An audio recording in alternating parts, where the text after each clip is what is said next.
بسم اللہ الرحمن الرحیم والخاصتان عرفیتا لا دائمتا فی البعض والبیان فی الکل انا نقیض العکس مع الاصل ینتج المحال۔ اور خاصتان یعنی مشروطہ خاصہ سالبہ اور عرفیہ خاصہ سالبہ کا عکس مستوی عرفیہ لا دائمہ فی البعض آئے گا، یعنی وہ عرفیہ آئے گا جس میں لا دوام کی قید لگی ہو،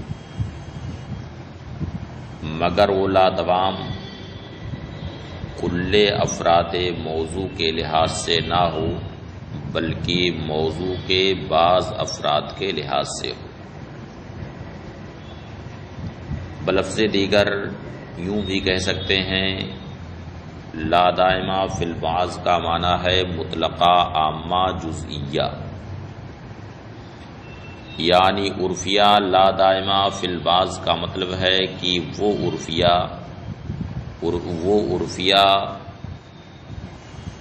جو لا دوام جزئی کی قید سے مقید، والبیان فی الکل یعنی جتنے بھی عکوس بیان ہوئے ہیں خواہ قضایا موجبہ کے ہوں یا قضایا سالبہ کے ہوں، سارے عکوس میں دلیل یہی ہے کہ جو عکس آ رہا ہے اس عکس کی نقیض کو ہم اصل قضیہ کے ساتھ ملائیں گے، پھر اس سے نتیجہ محال کا نکلے گا جس کی وجہ سے عکس کی نقیض باطل ہوگی اور عکس صادق ہوگا، جسے مناطقہ کی اصطلاح میں دلیل نقص اور دلیل خلف کہتے ہیں۔ تو سارے عکوس میں یہی دلیل جاری ہوگی۔ والبیان فی الکل ان نقیض العکس مع الاصل ینتج المحال، اور سارے عکوس میں یعنی خواہ قضایا موجبہ کے عکوس ہوں یا قضایا سالبہ کے عکوس ہوں، سب میں دلیل یہ ہے کہ عکس کی نقیض اصل قضیہ کے ساتھ محال کا نتیجہ دیتی ہے، اور جو مستلزم محال ہو خود محال ہوتا ہے، اور عکس کی نقیض لانے کی وجہ سے وہ محال لازم آتا ہے، لہذا عکس کی نقیض خود محال اور باطل ہوگی اور عکس صادق ہوگا۔ ولا عکس للبواقی بالنقض، اور باقی قضایا کا عکس نہیں آئے گا بالنقض دلیل نقض کی وجہ سے، یعنی دلیل خلف کی وجہ سے۔ قولہ والخاصتان عرفیتا لا دائمتا فی البعض، علم ان العرفیت لا دائمہ فی البعض قضیۃ مرکبۃ من عرفیۃ عامۃ کلیہ و مطلقۃ عامۃ جزئیہ۔ جان لو کہ عرفیہ لا دائمہ فی البعض وہ قضیہ ہے جو عرفیہ عامہ کلیہ اور مطلقہ عامہ جزئیہ سے مرکب ہوتا ہے۔ اما العرفیۃ العامہ فہی الجزء الاول، رہا عرفیہ عامہ تو وہ جزو اول۔ واما المطلقۃ العامۃ الجزئیہ، اور رہا مطلقہ عامہ جزئیہ فہیا مفہوم لا دوام فی البعض، تو یہ لا دوام فی البعض کا مفہوم ہے۔ اذا عرفت ھذا، جب آپ یہ جان چکے، فنقول، تو اب ہم کہتے ہیں الخاصتان ای المشروطۃ الخاصہ والعرفیۃ الخاصہ السالبتان تنعکسان الی العرفیۃ العامہ المقیدہ باللا دوام فی البعض۔ ہم کہتے ہیں کہ دونوں خاصہ یعنی مشروطہ خاصہ سالبہ اور عرفیہ خاصہ سالبہ، ان دونوں کا عکس وہ عرفیہ عامہ ہے جو لا دوام فی البعض کی قید سے مقید ہے۔ مثلا ہمارا قول بالضرورت او بالدوام لا شیء من المتکلم بساکن اللسان ما دام متکلما لا دائما، تو لا دائما سے مطلقہ عامہ موجبہ کی طرف اشارہ ہے، کل متکلم ساکن اللسان بالفعل۔ یہ قضیہ مشروطہ خاصہ ہے یا عرفیہ خاصہ ہے؟ بالضرورہ کی قید لگا دیں تو مشروطہ خاصہ ہے، اور بالدوام کی قید لگا دیں تو عرفیہ خاصہ ہے۔ اس کا عکس وہ عرفیہ عامہ ہے جو لا دوام فی البعض کی قید سے مقید ہے، اور لا دوام فی البعض کی قید سے مقید ہونے کا مطلب ہے مطلقہ عامہ جزئیہ۔ وہو قولنا، اب اس کی مثال دیتے ہیں، وہ ہے ہمارا قول بالدوام لا شیء من ساکن اللسان بمتکلم ما دام ساکن اللسان لا دائما فی البعض۔ اب لا دائما فی البعض سے یہ قضیہ بنا بعض ساکن اللسان متکلم بالفعل وہو صادق کعینی، اور یہ قضیہ صادق ہے جیسے کہ اصل قضیہ صادق تھا۔ اما صدق العرفیۃ العامہ، رہا عرفیہ عامہ کا صدق یعنی عکس کے جزء اول کا صدق، اور بالدوام لا شیء من ساکن اللسان بمتکلم ما دام ساکن اللسان، یہ اس وجہ سے صادق ہے کہ فَلِأَنَّهَا لَازِمَةٌ لِلْعَامَّتَيْن، تو اس لیے کہ یہ دونوں عامہ یعنی مشروطہ عامہ اور عرفیہ عامہ کو لازم ہے۔ وہ لازم العام میں لازم الاخص، اور عام کا لازم اخص کا لازم ہوتا ہے، اس وجہ سے عرفیہ عامہ یہاں پر صادق ہے۔ وَأَمَّا صِدْقُ اللَّا دَوَامِ فِي الْبَعْضِ، اور رہا لا دوام فی البعض کا صدق یعنی مطلقہ عامہ جزیہ کا صدق، فَلِأَنَّهُ لَوْ لَمْ يَصْدُقْ بَعْضُ سَاكِنِ اللِّسَانِ مُتَكَلِّمٌ بِالْفِعْلِ، تو اس لیے کہ اگر یہ صادق نہ ہو یعنی بعض ساکن اللسان متکلم بالفعل یہ صادق نہ ہو لصدق نقیص، تو اس کی نقیص صادق ہوگی، اور موجبہ جزیہ کی نقیص سالبہ کلیہ ہے، اور وہ ہے ہمارا قول لا شیء من ساکن اللسان بمتکلم بالدوام۔ فَنَضُمُّهُ مَعَ لَا دَوَامِ الْأَصْلِ، اب ہم اسے اصل قضیہ کے لا دوام کے ساتھ ملائیں گے، یعنی اصل قضیہ میں لا دوام سے جس مطلقہ عامہ کی طرف اشارہ ہے اس کے ساتھ ہم اس کو ملائیں گے۔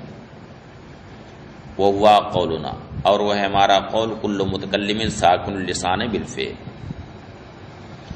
بأن نجعل لا دوام الاصل صغرا، اس طور سے کہ اصل قضیہ کے لادوام کو ہم صغرا بنائیں، وحاذا النقیض کبرا، اور اس نقیض کو ہم کبرا بنائیں۔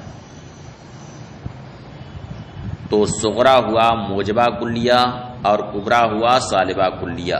فنقول ہاکذا، اب ہم اس طرح سے کہیں، کل متکلم ساکن اللسان بالفعل ولا شیء من ساکن اللسان بمتکلم بالدوام۔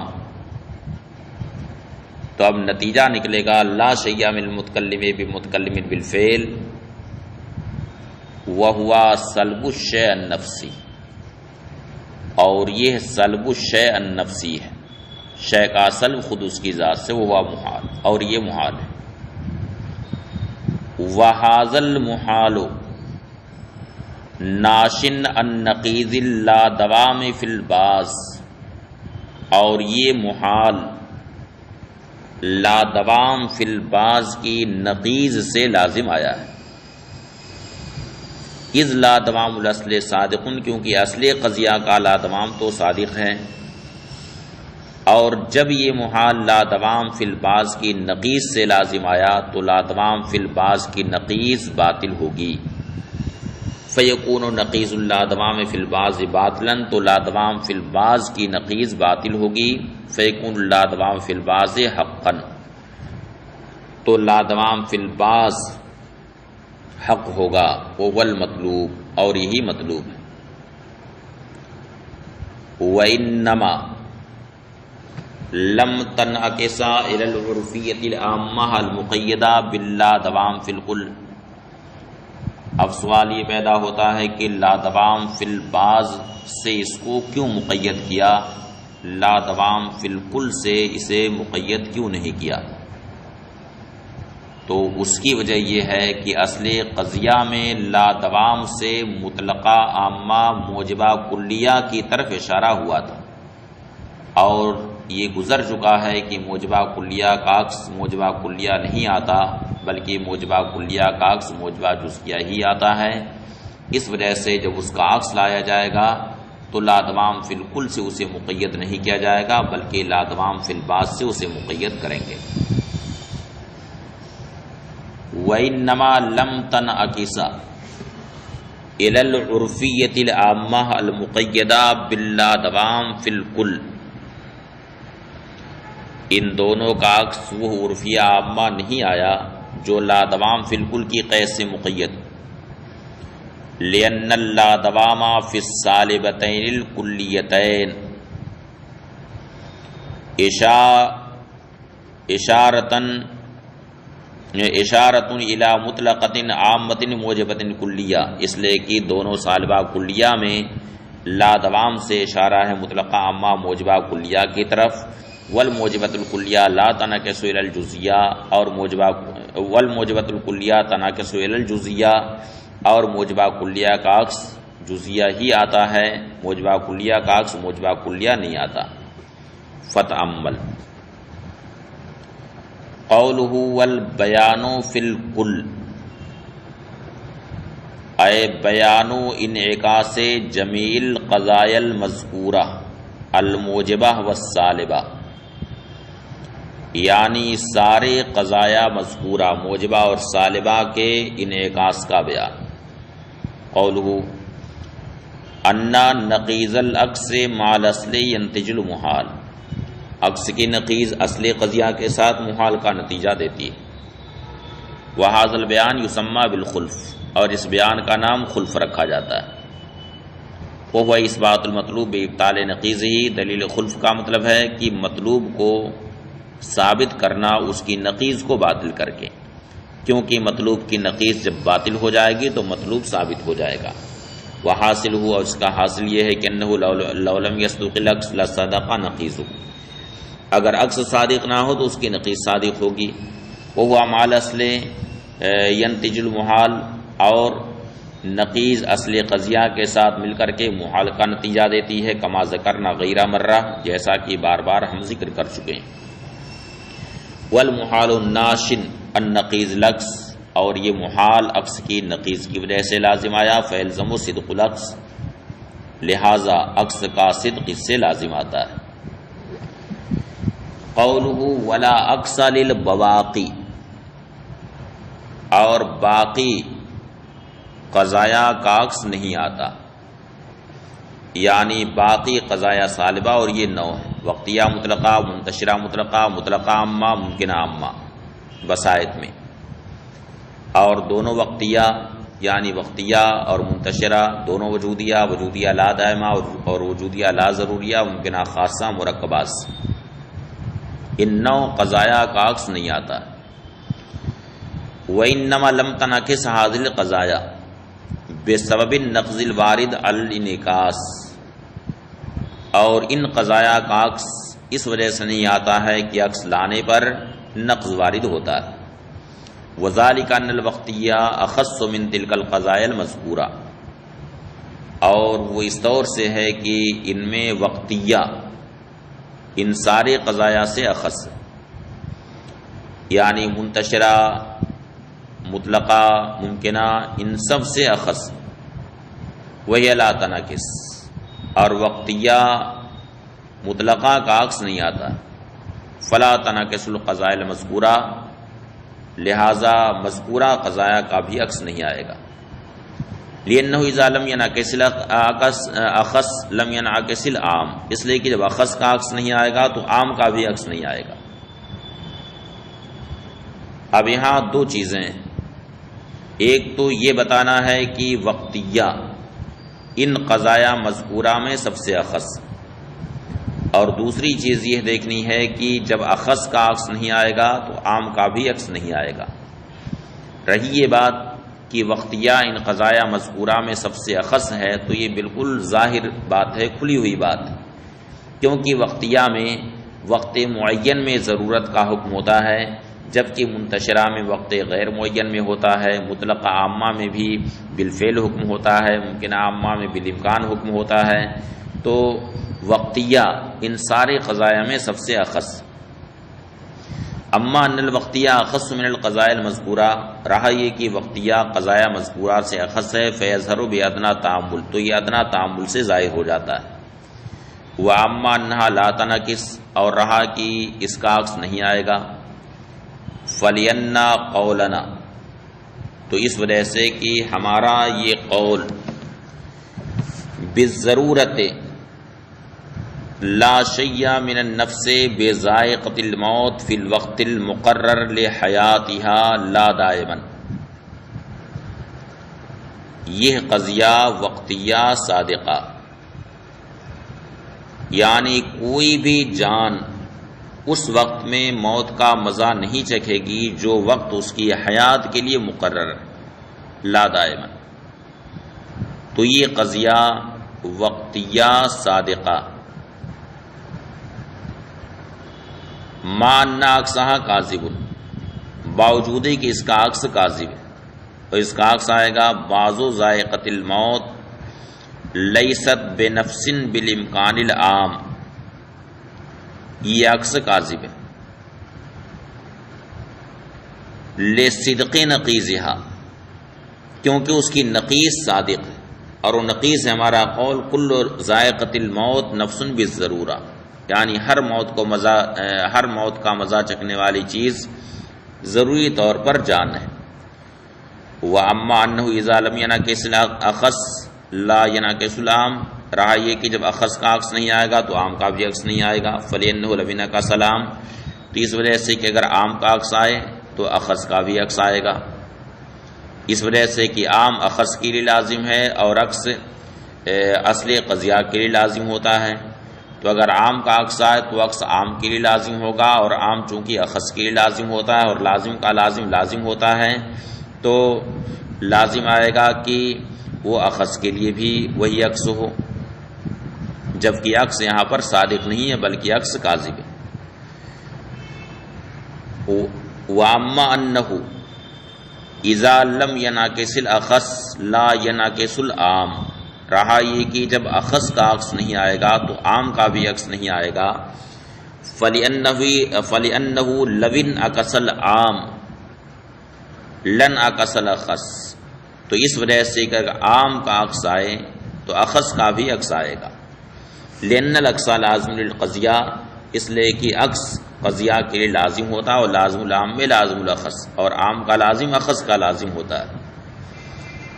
تو لازم آئے گا کہ اخص کا عکس آئے، حالانکہ ابھی یہ ظاہر ہو چکا ہے کہ اخص کا عکس صادق نہیں ہے بلکہ وہ کاذب ہے. قولہ بالنقض، دلیل نقض کی وجہ سے. دلیل نقض کا مطلب دلیل خلف کی وجہ سے. اے بدلیل التخلف فی مادۃ، یعنی کسی مادے میں دلیل تخلف کی وجہ سے، بمعنی انہ یصدق الاصل فی مادۃ بدون العکس، اس معنی کر کے کہ کسی مادے میں اصل قضیہ تو صادق ہوگا مگر عکس وہاں پر صادق نہ ہوگا. فیعلم بذلک ان العکس غیر لازم لہذا الاصل، تو اب اس سے یہ جان لیا جائے گا کہ عکس اس اصل کے لیے یعنی اصل قضیہ کے لیے لازم نہیں. یہ ہے دلیل خلف، جسے دلیل نقض بھی کہتے ہیں.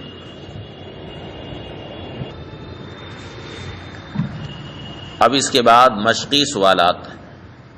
پہلا سوال ہے عرف الاقصى المستوی وشرح التعریفہ شرحا وافیہ، عکس مستوی کی تعریف کیجیے اور تعریف کی پوری وضاحت کیجیے. دوسرا سوال ہے بین ما ینعکس من القضایا الحملیہ وما لا ینعکس ما بیان السبب، یعنی قضایا حملیہ میں کن قضایا کا عکس آتا ہے اور کن کا نہیں آتا ہے وہ بتائیے، اور ساتھ ہی سبب بھی بتائیے. تیسرا سوال ہے بین وجہ عدم انعکاس الممکنتین، دونوں ممکنہ کا عکس کیوں نہیں آتا ہے. چوتھا سوال ہے بین اقصد دائمتین الموجبتین والوجودیتین الموجبتین والخاصتین السالبتین ما بیان وجہ الانعکاس، دونوں دائمہ موجبہ، دونوں وجودیہ موجبہ، دونوں خاصہ سالبہ کا عکس بتائیے اور انعکاس کی وجہ بھی بتائیے. پانچواں سوال ہے اشرح العبارت التالیہ تبقى ما قرأت فی الکتاب ولا اکثر البواقی بالنقص، یعنی متن کی جو یہ عبارت ہے لا اکثر البواقی بالنقص، اس عبارت کی شرح کیجیے. یہ مشقی سوالات ہیں. ان سوالات کو حل کر کے آپ حضرات میرے پرسنل نمبر پر بھیجیں.